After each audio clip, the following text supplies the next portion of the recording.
Everyone who knows me and doesn't see me often, say they see me once in 6 months or once a year, they tell me that year after year I am looking younger, more energetic, more fresh. I have pictures as evidence for myself that year after year I am reverse aging. What is your definition of health and how do you measure it? What I realized is there's a marketed perspective of health and then there's a real perspective of health. For those of us who are professionally ambitious, sometimes we forget that if this is constantly running, that's not a relaxed way of living life. Here's a 63-year-old man who climbs Mount Kilimanjaro twice in a year on an expedition, six-pack flat abs, the fittest person in any room he walks into, super energy at 63. And he comes, he picks that Oreo biscuit and he looks at me and says, "You're going to put this shit in your body." Okay, if I'm eating what is right, mind is saying you're depriving yourself.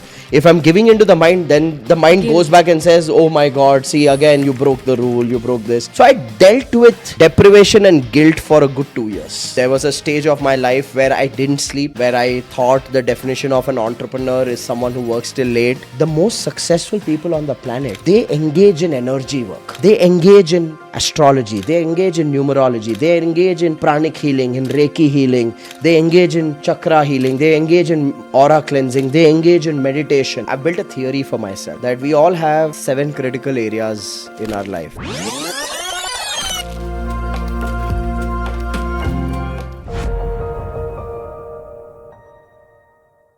Hi everyone.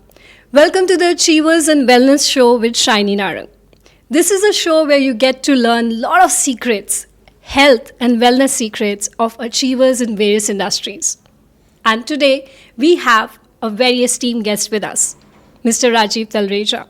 He's an entrepreneur, a business coach, and author of the book Lead or Bleed.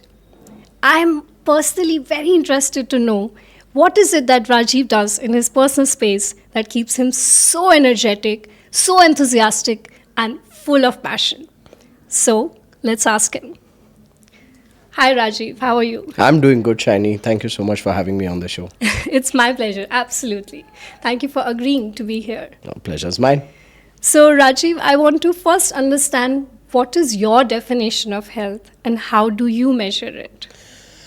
My understanding of health has gone through multiple iterations and changes. Growing up, health was looking lean, fit. It's what the beauty industry has sold to you, that if you're a man, you got to have a chiseled body. If you're a woman, you got to be a size 0. So I grew up with that thought process, and obviously what I understood as good health versus what I was experiencing was two different things, which created a lot of self-image and body issues, saying I'm not good enough, I'm not healthy enough, I'm not fit enough, I'm not strong enough. So that was the first version. And then after that, as I started understanding health more and more, what I realized is there's a marketed perspective of health and then there's a real perspective of health. So today, if you ask me what is health or wellness according to you, I feel it is feeling good about yourself, feeling good about your body, and having the ability to do what you need to do to live your life with a healthy energy level.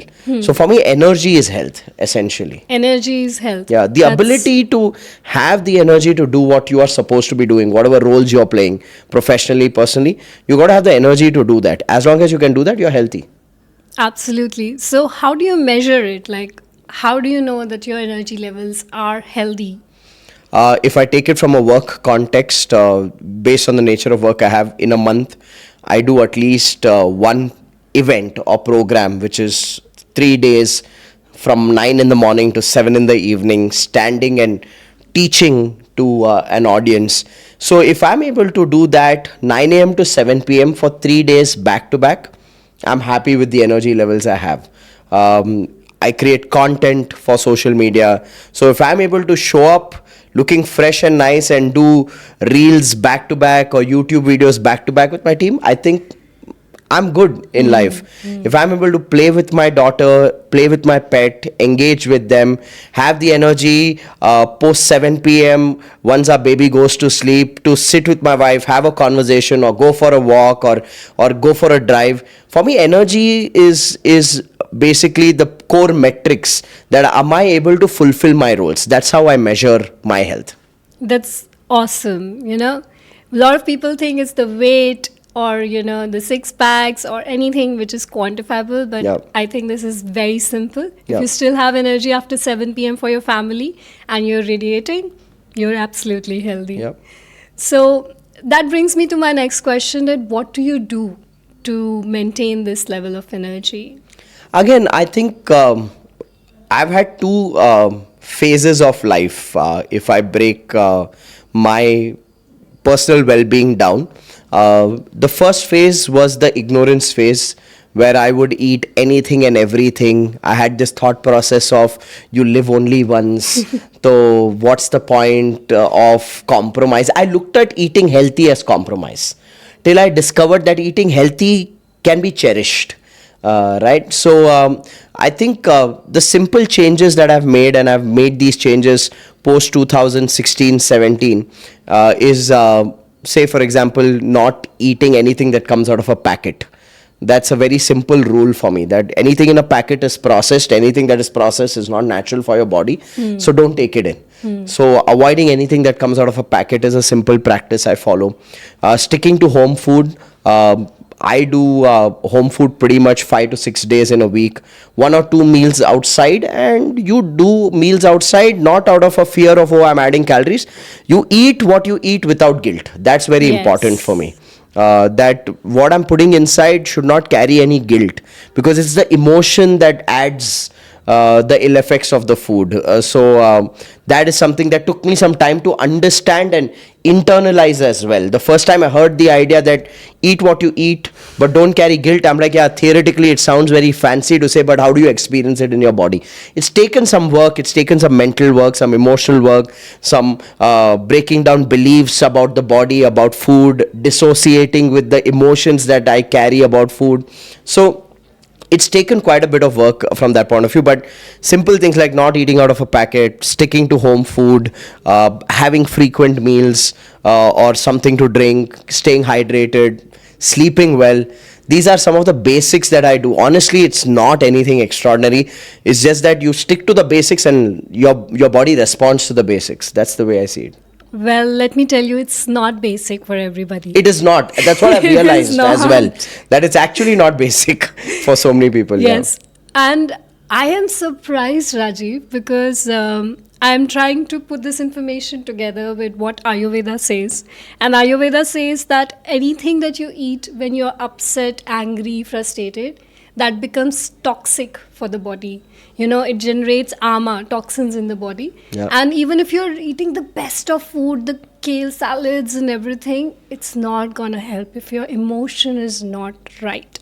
I've experienced this, and people may end up commenting on this negatively, but here's the another thing that I've experienced.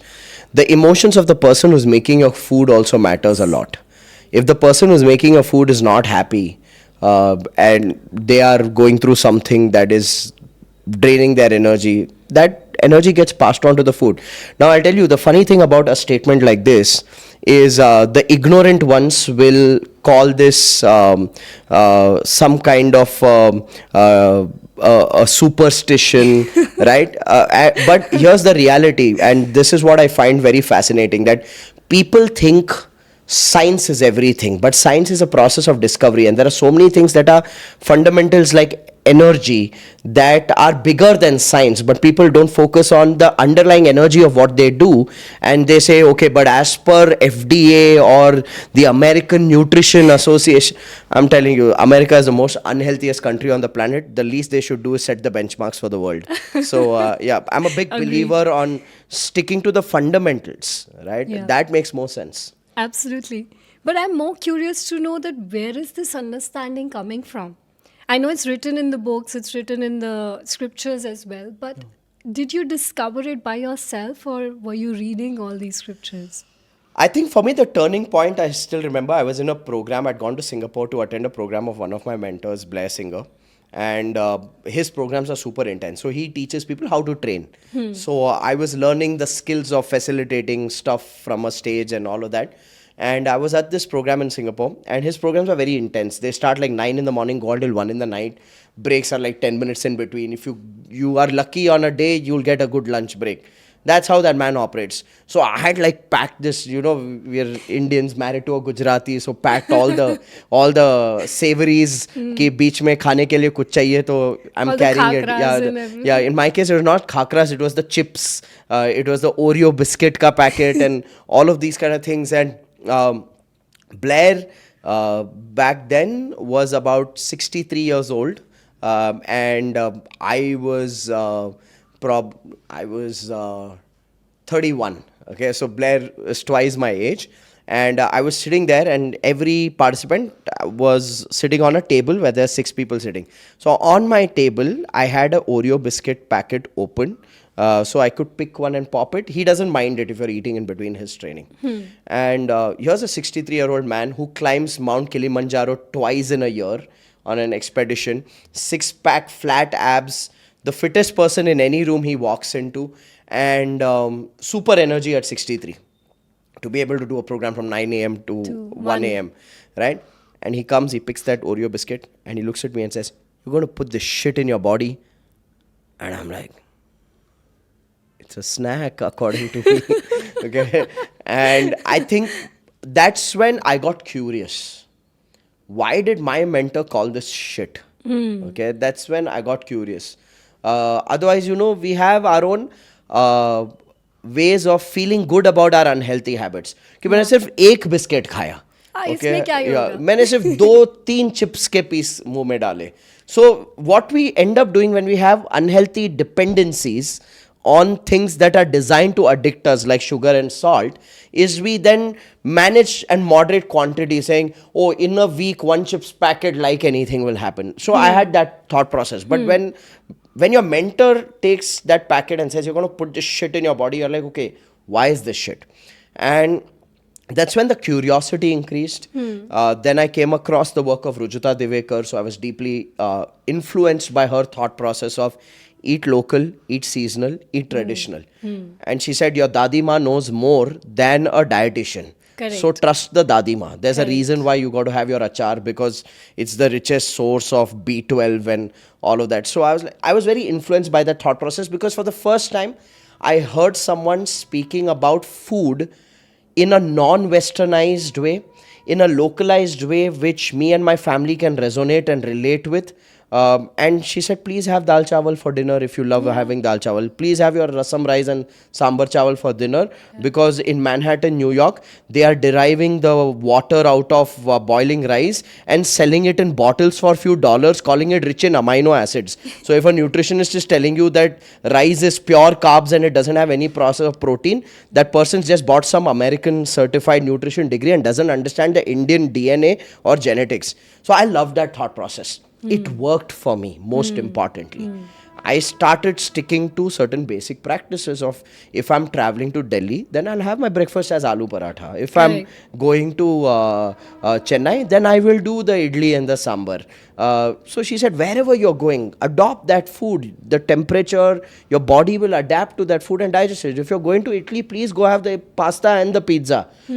So I think it was very foundational and basic. It just worked for me. So that process has taken 6 to 7 years of inconsistent consistency to a way of life. Awesome. So I don't think it happens in Overnight, 1 week or yeah. 2 weeks or 1 month or 2 months. It's taken me a good 7-8 years to reach a stage where today it's my natural lifestyle to finish my meal by 6:30 in the evening or 7 in the evening, pushing it. It's natural today. I know for a fact that there were times I tried to do it, And you were struggling I was for it. struggling with Yeah. it. But I think the key is to go through that inconsistent consistency. That's true for everything in life, Yeah. Everything that we do in life goes through this ups and downs, this consistent phase. But I'll come back to this thing, the thought that you mentioned, that the intention when you're having food needs to be, addressed, and you need to be more aware. Yeah. Where is this learning coming from? See, once I became conscious about taking care of my health, that was probably the most difficult phase.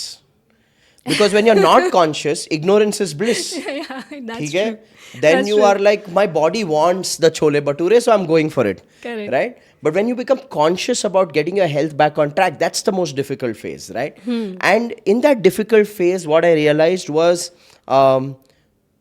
say, if I'm following the rule book of eating what is right, eating home food, then there was an emotion that would come behind it of deprivation. कि Was यार that the एक case? एक starter मंगवा लेते हैं. And then I started getting aware of that emotion. So I was like, then there was a battle between the mind and the body. That I'm putting in what's right for the body, but the mind is feeling deprived. Correct. Say, then I listen to the mind and say, "F- this. I'm going to honor myself.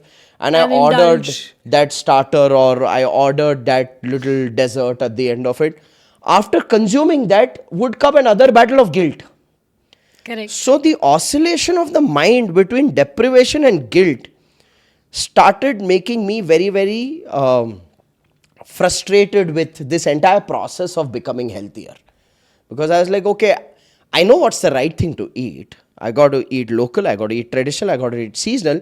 But why is my mind in this yo-yo battle? Like, Yes. okay, if I'm eating what is right, mind is saying you're depriving yourself. If I'm giving into the mind, then the mind goes back and says, oh my God, see, again, you broke the rule, you broke this. So I dealt with deprivation and guilt for a good 2 years. 2 years? For a good 2 years. And that's, for me, today, see, I'm no health expert. I'm really not a health expert. But I've been someone who's been in pursuit of good health. Okay. And whenever I have a conversation with a friend who's also pursuing good health, these are very relatable aspects. And most people expect things to fall in place mentally and physically for them in a matter of weeks and months. Okay. Sometimes you just got to go through a journey. And I went through that journey for 2 years of deprivation to guilt, oscillating between the two. How did you come out of that? When you are someone who's very disciplined and you're good at doing, but the mind is oscillating in the being, then you got to sometimes give yourself a break. So I gave myself a break. I gave myself a mental break saying, okay, I'm going to trust my instinct and go for food. Okay. What do I feel like eating? I'm going to do that. I'm not going to do it as, here's my food calendar for the month. These are the things that I need to eat. I'm going to trust my feeling. I'm going to trust my body's response to every food. I just started building that connection with my own body. And then I realized that even when I ate something that was unhealthy, my body responded to it. I would feel acidic, I would feel Yes. bloated. Yes. And then I was like, that gave me then the mental conviction to start avoiding something. Yes. Okay, I once watched this video on YouTube. I don't know who it was, and it was a health expert, and he did something beautiful. He came on stage. It was an auditorium of 400-500 people. He said, if you have to express your emotions towards food by making a sound, okay, I'm going to give the name of a food. You got to, as an audience, make a sound. And then the audience was like, yes, ready. And he said, okay, guys, we're going to have a pizza party. And everyone went, yay. And then after that, he said, okay, now make the sound. If you have to express your emotion through a sound, after eating pizza, how do you feel? And everyone was like, oh, okay. For me, that was a point of See. awareness that how we've been marketed certain foods as happiness and joy, and therefore our perception is so uplifting while we are ordering for it or asking for it, but then the experience of our body is contradictory after eating it. You're like, oh no, oh my God, I'm feeling so stuffed. So I started getting aware of the marketing agenda behind foods. That helped me a lot in making my food choices. Connecting with my body helped me a lot on how is my body responding to food. Like, I love drinking hot chocolate. But then I realized that it's something I've sold to myself that I love drinking hot chocolate. Every time I drink hot chocolate, after that, I feel so bloated and stuffed that I'm like, do I really love drinking hot chocolate? And I'm like, no, actually, I don't love drinking hot chocolate. It's an idea I sold to myself because while socializing, my friends drank coffee, and I had this perception that why do I need caffeine to put into my body? So I went for an alternative choice of hot chocolate. But it's not something that I needed or wanted or my body desired for. So it's taken a lot of putting stuff in, checking with the body how it feels, clarifying to the mind, saying, what does it actually mean to me? And then eliminating or choosing it. Awesome, awesome. Let me tell you, you've done it in 2 years, but it takes forever for a lot of people to actually arrive to this point. And ultimately, this is exactly what we say in yoga, in Ayurveda, that you need to tune in to yourself to be able to make better decisions for yourself.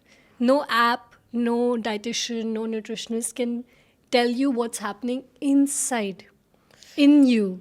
Yeah, I'm telling you, that's been the struggle, right? Because when you start working with experts, you expect a formula. Correct. But Always. what I've realized is the experts give you the knowledge. You have to then experience that knowledge and then figure out your own integrated approach of what works for your body. Absolutely. And the idea is to become your own dietitian, your own nutritionist, your own expert. Because then nobody's gonna tell you कि राजीव आज तुम hot chocolate मत पीना. Yeah. You know, you're free. The day probably you need it, probably you want it. Absolutely, And yeah. that's okay. So we've spoken about food primarily so far, and you have mentioned how it takes and how it took you such a long time to connect to yourself and to find that what is working for you. Yeah. Now comes the other aspects of health, or other aspects of wellness. What other things do you do apart from taking care of your food? I've had my set of episodes with workouts. That's the best way to describe it. I grew up again with a belief saying I'm not athletic, I'm not physically strong. I come from a khate pita ghar. My parents are plump. I'm going to be equal to them. That's the genetics I carry. I was never into sports in school, so I had this entire disconnection with any kind of physical activity. I had asthma as a kid, so that kind of added to it, saying that sports is not for me, physical activities are not for me. I then just before marriage, my wife's gifted. She's naturally fit and beautiful, and whatever she eats doesn't affect her body, which makes me envious of her. So I was like, at least I should be worthy of standing next to her on the reception stage. So that's where I was like, okay, I'm going to get fit, I'm going to get strong. I went through this process of gymming. It really worked because for the first time I put my body through some kind of physical intervention. So it worked for me. When you were getting married? Yeah, just before marriage. Oh, so okay. I got to my fittest point just before marriage. And then post marriage, I went through a pretty stressful phase. Financially, my businesses failed. And then that kind of affects your body. I added weight, lost hair. I was at my worst in 2013, 2014. That was like the worst of my health. Even in terms of my energy, it was like the lowest point of my life. And then the Blair Singer intervention happened where he called this food shit. And I was like, okay, so I want to do what this man does. I want to know Correct. from Blair Singer, what is he doing that's keeping him in shape at 63? And he said that he was working out with a gentleman in the US. And I said, okay, I had a simple rule. You like the result someone's produced, just copy paste. Follow the process they've gone through and test it on yourself to see whether it's working for you. So I went for this test and I started working out with Blair's conditioning coach, Mac Newton. So I used to do workouts with Mac Newton. He's based out of Phoenix, Arizona. He's like a fitness and strength conditioning coach. So I used to work out with him online, like 4:30 a.m. or 11:30 p.m. India time, because it had to work with his time. I did that for a bit. It worked for me from the point of view of mindset. Like I loved Mac Newton's mindset. Like things like discipline, consistency, attitude, all of this I got from Mac Newton. Okay. The physical aspect was great. He was making me do mountain climbers every day. He was making me do push-ups and using my own body weight to kind of work out. So it used to be workout from home itself. Then, of course, the entire thing of working out late in the nights or early in the morning became too stressful for me. Yeah. So then I found two other trainers who I worked out with, who used to come home, make me do my exercises. Then there came a stage where I thought that started plateauing for me. Then I said, okay, probably I need to explore some weight training, join a gym. So I did a little bit of gymming for a couple of years. So I had that going back to the gym, lifting weights for a couple of years. Then after that, it reached a point where today I'm at a space where it's yoga. So it's like, okay, I got to just get the breath right. How simple is life? Okay, just get the breath right. And now it feels like दुनिया भर घूम के आया and में अपना ही काम कर रहा है कि just get your bloody breathing right. Been always saying this. Yeah. So for me, yeah, that's been a revelation, and I think each one needs to go through their own phase of discovery, right? But the thing I give myself credit for is I've been a seeker. That's exactly what one needs to be. Yeah, you just got to be a seeker. Yes. You got to stay at it. Most people are not seekers; they are evaluators. They'll go do something and evaluate. They'll not evaluate themselves. They'll evaluate that activity. Yes. I'm like, it works, bro. It just works. Just find what works for you. And if this didn't work for you, find something else. Just be a seeker. People have a problem with that. Yeah, because so the thing is, we all have different body types, you know. Ayurveda says is Vata, Pitta, Kapha. And modern science says is endomorphs, ectomorphs, mesomorphs. So if you have a body which is naturally more, you know, structured and more muscular, or I would say overweight, then that's your body type. You can't change it. Yeah. And the form of exercises that you've been doing may not work for somebody Absolutely. else. Probably for your wife, they are not even needed. Yeah, yeah. You know, and then like you rightly said, probably she's a pitta personality or somebody who is like, kuch bhi kha lo, koi farak nahi Yeah, padta. yeah. If she has to go through your exercise routine, probably she'll lose a lot of weight. Yeah. So yes, what works for you is something only you can figure out. Just like nutrition, even workouts, you know, are personalized and should be personalized. Yeah. Yeah. So you got two elements there. You know, personalized workouts and personalized nutrition with an element of understanding, you know, what works for your body. Yeah. This brings us now I want to talk about the third or the fourth element. Is there something else apart from exercise and food that you do on your regular basis that's adding to I the think energy level? there are two more things. One is sleep. I've been, I don't know where I got it from, but I've never ever believed in this entire thought process of work your ass off and your body doesn't need sleep and you can sleep for 3 hours, 4 hours. Like, I've heard some amazing entrepreneurs talk about how they don't sleep. I'm like, फिजूल की जिंदगी है तुम्हारी. कैसे जी रहे हो? Like, क्यों जी रहे हो? जीना छोड़ दो तुम. Okay. Honestly, for me, I've always been a 7-8 hours sleep. भाई वो 7-8 घंटे, if I can't switch off, then I don't find meaning. Like all those motivational quotes that you have one life, live it to the fullest, death is the permanent sleep. नहीं चलता, मेरे को रोज सोना है. Okay? So I love my sleep. I need my 7-8 hours of sleep. So getting my sleep cycle right was another big important thing for me over the years. What time you usually sleep now? Right now, get into the bed by 9:30, and I think by 10 the first dream has begun. So it's that. Yeah. So And what time you wake up?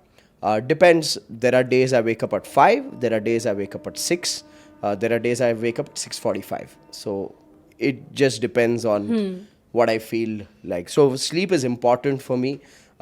There was a stage of my life where I didn't sleep, where I thought the definition of an entrepreneur is someone who works till late.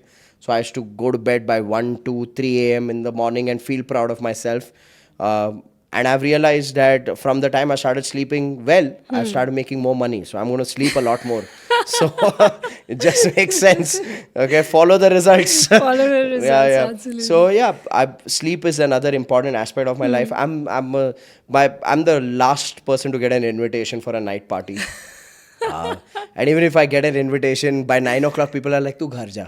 Okay, you're rubbing your You're eyes like a small yawning and baby, you go home. So yeah, and I'm okay with that. I'm for me, I think me comes first and then comes everything else. So my life is working around that. So I love my sleep. Sleep is one thing. I think the biggest one, and that has been a revelation over the last 2 years, is to live life from a space of relaxation.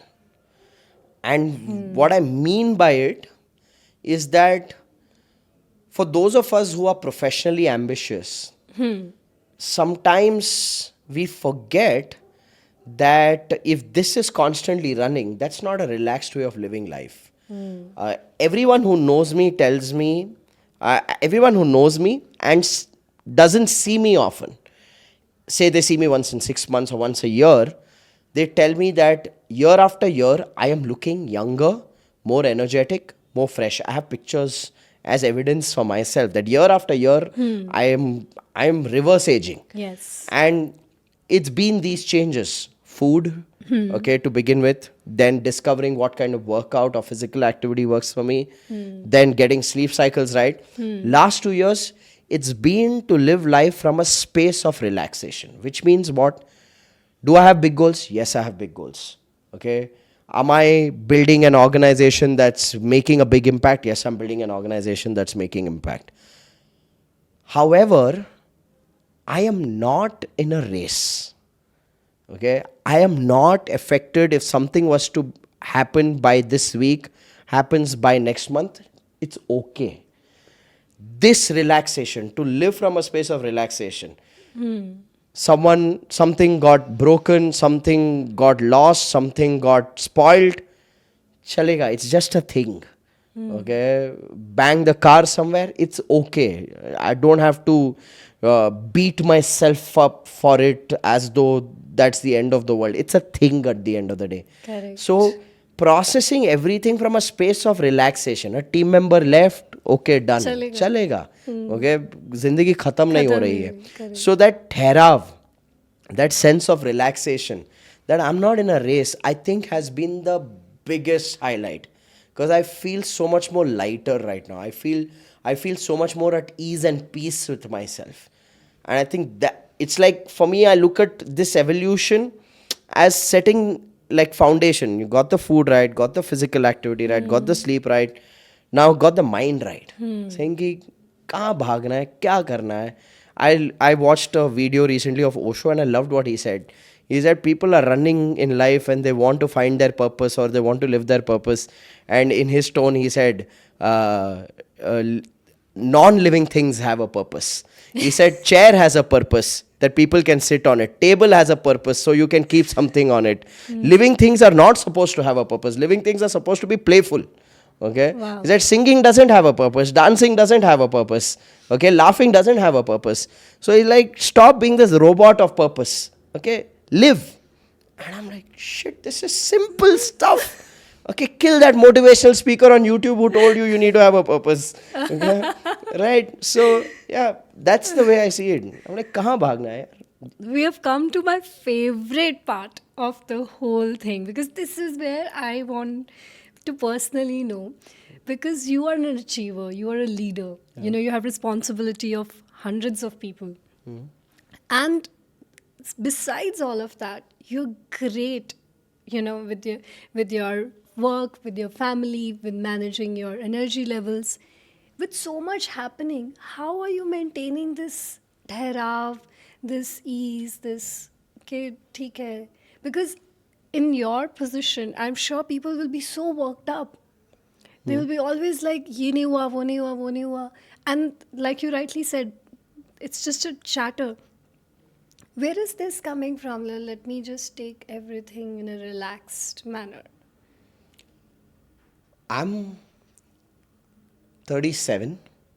I've been an entrepreneur for 17, 18 years. Okay. I have worked for 2 years prior to that. So I've worked half my life. I've worked from the age of 18. Okay. And in all these, say, 19 to 20 years of working, I have realized one thing. Everything is an illusion. Okay. सब माया है. सब माया है. इसका मतलब ये नहीं कि मैं त्याग करके हिमालय जाऊंगा. मेरे को माया चाहिए, बट बिना टेंशन के चाहिए. Okay, so I have realised that you live two lives. One is a mental experience, the other is a physical experience. Okay? You got to ease the mental experience. Fear is a mental experience. Correct. Hope is a mental experience. Dreams are a mental experience. Correct. Doubt is a mental experience. Correct. So conquer this first. When you conquer this, then your chances of experiencing things physically increases. And even if you don't experience it, nothing is missing. It is what it is meant to be, supposed to be, how it's to be. But you got to play. You can't sit back saying, what's the point of life? That's a resigned way of living. I believe in living a very free life. And honestly, here's what for me, the most fundamental thing in life is I'm connected to this reality that chasing is good. But if it doesn't work, it's okay. So this Everything is actually okay. This is exactly what I want to know. ये कैसे आया? पता नहीं यार. जब से खुद से प्यार हुआ तब से रियलाइज किया कि nothing is worthy of me beating myself up either physically or mentally till I fell in love with myself. I had a lot of years. Today this sounds so profound, but this wisdom is oozing out after 10-12 years of beating myself up, and then 7-8 years of experimenting with different thought processes, ideas and practices. And I'm sure that this is not going to be permanent. Yes. 3 years from now, probably It'll it would have change. evolved to something else. And I'm comfortable with that evolution. I'm comfortable with that contradiction. It's okay. Okay. I mean, खुद को कब तक इतना importance दे दे के stress से मार देंगे हम. You just got to be easy with life. It's gonna be easy. Yeah. But I'm sure ये state भी जो है relaxed, easy state, mental relaxed state, ये भी हर रोज नहीं होता होगा. I'm sure there are fluctuations in this as well. There were fluctuations. I think your immunity grows, right? Like we all have a mental immunity about how much we can handle and what we can handle. Like say for example, I lost money in business in 2012. And then after that, I started making money again from 2016. And then there were some financial decisions where I lost money. But because I had the experience of losing money, my emotional immunity towards that was higher. Saying that, ठीक है यार, बना लेंगे. Okay. Say for example, I started creating content consistently from 2019, 2020. One negative comment and I used to be like, oh, he doesn't know me, how can they say this about me? I'd reply, then I'm like, वो बेचारा खाली बैठा है जिंदगी में, उसको आपके बारे में कुछ नहीं उसको पता है. कुछ नहीं पता मैं क्या करता हूँ. वो तो सिर्फ एक ऐड दे के जज करता है. ठीक है, करने दो. Okay, so your immunity with things increases. So I'm a big believer that when you go through experiences, okay, and you live on the edge in different aspects of your life, you got to keep expanding that edge to increase your immunity to things. First, when you would hire, when I started as an entrepreneur and a team member would learn and leave, then it would be like sleepless nights. Today, like, ठीक है, ये छोड़ के गया, ठीक है, छोड़ो, move forward. So your immunity increases with the diversity of experiences you go through. Absolutely. So now I've figured out that's the formula. So I intentionally put myself through some like living on the edge kind of experiences. So I'm like, भाई मेरी immunity बहुत high है. कल को कुछ journalist आके कुछ बकवास लिख लेगा मेरे काम के लिए, मेरे को फर्क नहीं पड़ता. I know the work I'm doing, I will do my work. I'm not going to have a sleepless night. Tomorrow I get trolled on something on social media, I don't care. Okay, the reality is people need to know that I don't give a shit. Okay, so how can you affect me? So it's to build that immunity. That's the way I see life. So the fluctuations stop there basically. It comes, there are new fluctuations to discover. No? Okay, there are financial fluctuations देख लिए. Okay, emotional fluctuations देख लिए, relationship में fluctuations देख लिए. Okay, mindset में fluctuations देख लिए. कुछ और आएगा यार, spiritual fluctuations आएंगे. Okay, वो realization, I'm no bloody third eye opened चक्र, वो सब नहीं है मेरा अभी तक. वो भी होंगे, जब होंगे उसके भी fluctuations देख लेंगे. That's the way you got to live life, no? Why worry about something that's not real? Awesome. I love that attitude. And I resonate with it extremely well. So going forward, you've just incidentally spoken about spiritual third eye, chakras. Tell me more about it. Where is this coming from? Um, the awareness is there. Like I got exposed to pranic healing at a very a young age in my teens. So I did a course in pranic healing, understood the work of pranas, energy, chakras. Uh, I also ran away from that environment because some pranic healers behave like they're God. उनको जंतर मंतर आता है. So, see, I like exposing myself to different sciences. Then I like seeing the people who claim to be experts in their science behave like they are the do-all, be-all, end-all of it. Like Joker, it's all, life is an integration. That's the way I see it. Yes. So, I've been exposed to pranic healing. I've done some work in pranic healing, did the basic, did Kriya Shakti, did spiritual business management. I did a whole bunch of pranic healing courses and learning for my own personal development. Do I practice every day? Do I wake up every day? Do a twin heart? No. But is twin heart on my phone? Yes. Sometimes I'll just put it on, lie down, do a meditation. I don't have a discipline for those things. I just feel those things need to become a part of you and then get integrated. Then, of course, I had the most pivotal experience of my life with spirituality when I encountered who I call my spiritual guide and mentor, Sidra Jaffrey. So she came into my life in 2014. It was at a point where I was at my lowest low. When you're at your lowest low and interventions like that happen, then obviously your belief and faith gets established. I lost Sidra in a fire accident in 2020. That was not a easy phase for me to lose someone who I looked at as my godmother. But there was so much that she'd given us in terms of thought processes, beliefs, values, principles that gave us the strength and the grounding. My pet has been my spiritual healer. I believe that pets are healers. They are. They come into your life, they change the energy of your house. What would you call that? I call that healing. Okay, they change the energy of your environment, Absolutely. right? So my pet, like there are times I just lay down next to him, give him a belly rub and talk to him about things that I'm not liking in life. For me, that's a way of releasing. People may call that stupidity. I don't care. It works for me. I've come this far in my life. Why should I listen to a doctor who's just stuck to a medical degree and calls this stupidity? I believe in this stuff. It works for me. And that's all that matters. So my pet has been, for me, I look at him as a spiritual healer for me. Spending time with him, cuddling with him, giving him belly rubs, taking him for a walk, holding him up here and just talking to him. These are things that I do. Okay. So, yeah, I mean, Your pet's soul is actually nurturing your soul. absolutely. I mean, funny thing to say on a podcast. No. Years ago, I was told by an astrologer, you'll have a kidney problem. And my pet had kidney stones.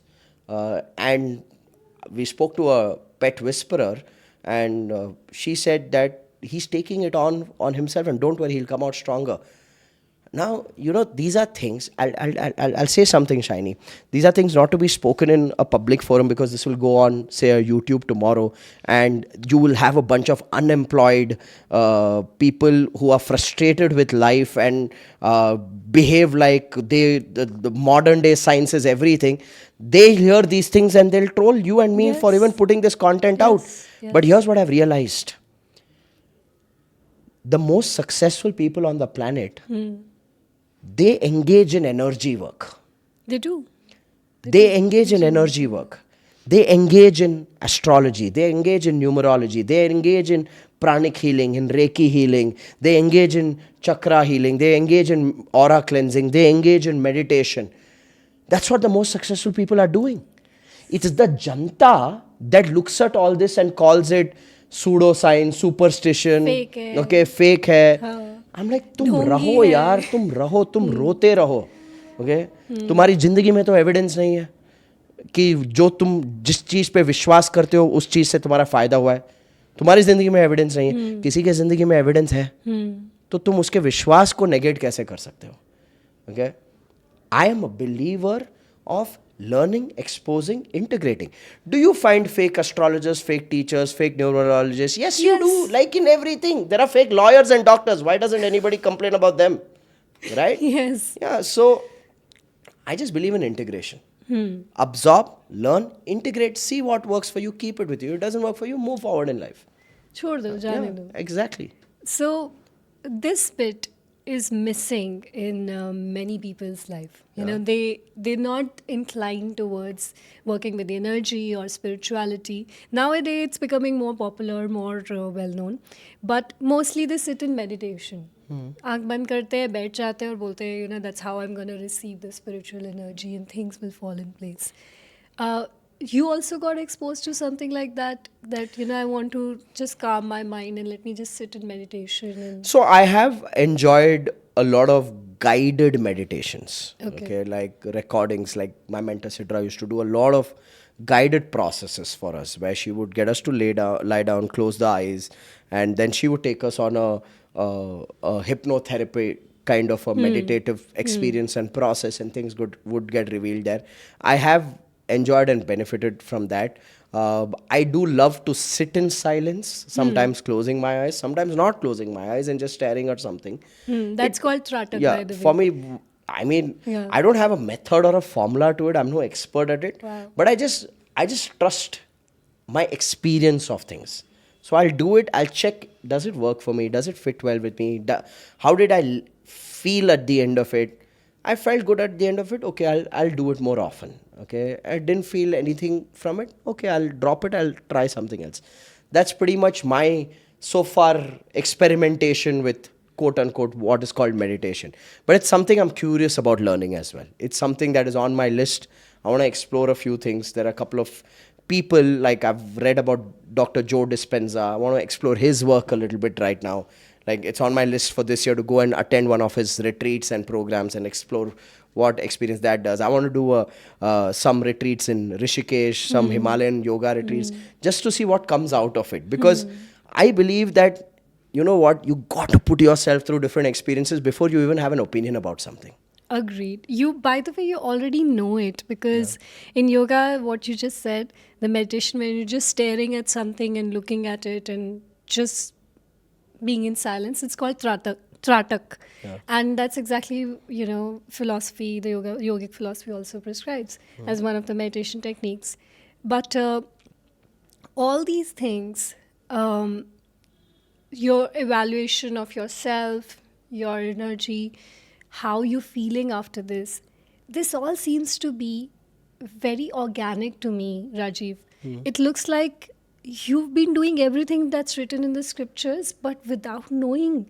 Honestly, I have you- no idea. You're just experimenting things on yourself, feeling it, checking whether it's working, not working, and proceeding. Yeah. So it is coming from a lot of experience, Possibly. first-hand experience. Possibly. Like one of the things I've been constant at from a very early age is working on myself. Like I remember the first time I was in an NLP program and the trainer was taking us through an eyes closed process, and he asked, "So what did you see?" I said, "Nothing." And what did you feel? I was like, I was snoring. Okay. And I genuinely believe that it's about peeling those layers. It's about Yes. sticking to the process, peeling those layers. Then these processes work for you, with you. Correct. That's pretty much the belief I've built over a period of time. Correct, because we may doubt what's written, we may doubt what's being taught, but we don't doubt what we have experienced in Absolutely. us, like in the body, and that becomes the evidence forever. That's how belief systems are built. So you're just doing everything for yourself, by yourself, and making your own belief systems and practices. Essentially, I think one is I'm building my own belief system. Second, I have a lot of belief in our heritage and culture. And I have this anti approach to anything that comes from the West. I've realized that the West has been great at marketing things. yeah. Okay, Yeah, that's all that they are good That's at. it. That's all that they are good at, right? And I find it an act of absolute low self-esteem when we seek approval from the West for anything. So वो एक बोलते हैं ना खुददारी की हम भी कुछ हैं, हाँ. okay? हमारा भी कुछ In है. fact, we are richer. Right? Yeah, we are definitely richer. Richer. Yeah, we are definitely richer. Look at what's happening there. I mean, it's turning into a country of lunatics. So yeah, I have a lot of pride in who we are and the tradition and the thousands of years of culture that we carry. I have a lot of pride in that. So I just look at taking pieces from there. Awesome. So one last question. I would want to know your routine from morning till night. Like exactly what do you do? सुबह उठ के क्या करते हो? दिन में क्या है? How does your day look like? It keeps changing every 3-6 months. Something that will be constant now. So I'll tell you what it is right now. Okay. So like I said, if I wake up at 5, I love walking in the darkness. Like I live close to a lake called Sankey Tank. It's a very popular walking spot. I hate to enter Sankey Tank post 6 because then you have people walking. So I love hitting it early, like 5 a.m. in the morning, where there are like 5, 7, 10 people maximum. Okay, so that's if I wake up at 5. If I wake up at 6:30 or 6:45, it's just freshen up, wake up my baby girl. She wakes up at about 7 or 7:15. Anytime between that, we wake her up. So she's 15 months now. So wake her up, play with her, just be on her play mat on the floor with her. I sing thank you for sunshine, thank you for rain with her in the How balcony. sweet. So that's an everyday ritual with my daughter. And have my pet around. So both of them are on top of each other, or all three of us are just playing with each other. So that then, yeah, my wife, sometimes she wakes up, sometimes she sleeps a little longer. Then after that, start the day with almonds, soaked almonds, raisins, do 2 anjeer, and do pumpkin seeds soaked. So that's like the first thing that goes into the body in the morning. Post that, we send our baby to a play group, so she goes there from 9 to 11. So I pretty much go to drop her there, drop her, come back home, have breakfast, then come to office by 10 or 9:30, depends. At work, and then after that, lunch, sometimes in office. So I have two types of work days. Okay. One is where I leave office by 3. Okay. So if I'm leaving office by 3, I'll have my lunch at office. The other is where I leave office at 5, but that day I'll go home for lunch. Understood. So I have two different types of work days, and days I have events, I have events. Yeah, Like morning yeah. to night, if I'm in a program, I'm in a program. So that. Otherwise, evening, put the baby girl to sleep by 7. So she goes to sleep by 7. We have dinner by 6:30. Me and my wife. 6:30 is when you eat 6:37, the last around meal. that time. Okay. We have our dinner. Sometimes we put her to sleep by 7 and then have dinner by 7:15. We are done. But not more than 7:15, 7:30. So that's the day. And then evening, my wife and I have a list of 10 different things we like to do with each other post the baby is gone to sleep. So there are days where we are just playing Sequence, which is a board game, listening to songs on YouTube. There are days we take our pet for a drive in the night after the baby girl is sleeping, and go have Maghai Pan somewhere. Okay. There are days where we meet friends, Correct. and that's just to chill, have conversations. There are days where we spend time with the family. So we have a list of 10 things to do, or watch a movie. So pretty much by 9:30, then get back into the room. By 10, switch off. Yeah, that's a typical day in my life. Do you see the discipline, the timing of waking up, ensuring you get enough nutrients from the food, and there's time for recreation, for play, for enjoyment. There's physical aspect to it in place, getting to bed on time. Like we rightly say, it's all basics. Another ritual that for the longest time we followed, and we intend to follow it for the rest of our life, is no television inside the bedroom.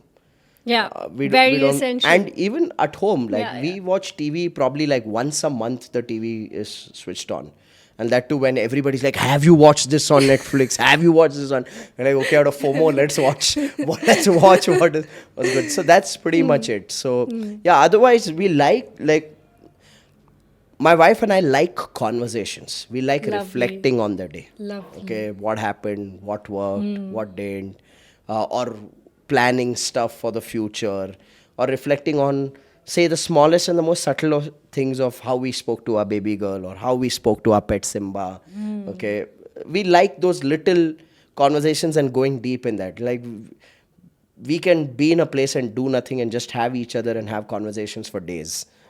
So that's our recreation. That's our like way of releasing, re-energizing. Yeah, that's our recreation. And that's very essential for our health, especially when it comes to social health. How we nurture our relationships Yeah. actually keeps us healthy. A lot of people miss on this part, and I'm so happy to hear what you're saying, because people think, okay, I'm going to the gym, I'm eating right, I'm sleeping on time. They are so secluded. They don't really talk to their family members either. Yep. They're like locked up in their own rooms, Yeah. and that doesn't help. And then they're figuring out that why are we feeling so low despite doing everything right? Yeah. Because they're missing on this element. Absolutely. Absolutely. And it is so beautiful to see how holistically, you're living this. And Honestly, it's not been conscious. Part of it has been conscious, part of it has been like natural, and it's not happened like this, right? It's how? been a journey of seeking. Like Correct. it's taken us a good 8 years to be able to create this life. Okay, and I've built a theory for myself that we all have 7 critical areas in our life, right? You have your health, your relationships, your business, your finances, your recreation, your contribution, your spiritual growth. Now, I have looked at giving a decade to every area of my life Wow. to master it. So I'm like, okay, average urban life expectancy 70, a decade to every area of life. Okay, so I think the last decade has been on health and relationships together. While yeah, work has picked up, but I know for a fact that I can go still more full throttle at work, but I'm like I'm in a happy, good space, and that's all that matters to me. Yes. And what would be one last message that you want to give to people who are seeking the level of energy and enthusiasm and passion that you have? I think it is to be a seeker. It is to be a seeker because there's no other way.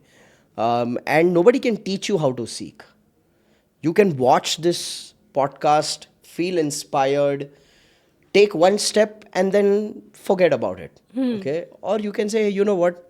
This is going to shift my trajectory. I'm going to just be a seeker. Okay? While I've probably spoken more about being natural and traditional and local, for someone, they would probably discover something that's American and will work for them. So be it. Right? So, yeah, I think just seek what works for you. So seek what works for you. And that's the key message we have for today. Thank you so much, Rajiv. It was a pleasure. It was a delight. It makes me feel so happy to, know that you're just doing it so beautifully, so holistically. Thank you. Everything with your own belief that you found with your own practices. Thank you. Thank you so Thank much. you Shynee. so much, Thank you for Rajiv. having me. Thank you, everybody, for watching this as well. And stay tuned. We'll have many more such secrets coming up.